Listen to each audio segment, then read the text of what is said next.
बात कर इस बात बारे में तो ये तो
Assalamualaikum and welcome back to another humanitarian vlog.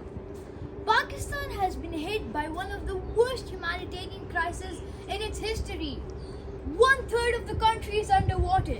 Around 33 million Pakistanis have been affected by the flooding. People have lost their lives, livelihoods and infrastructure.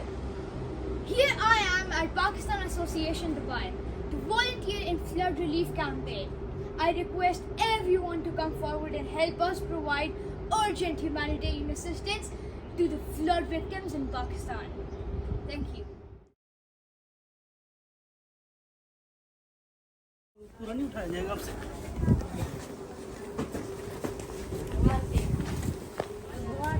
पीछे देखना, पीछे देखना। चलो गुड।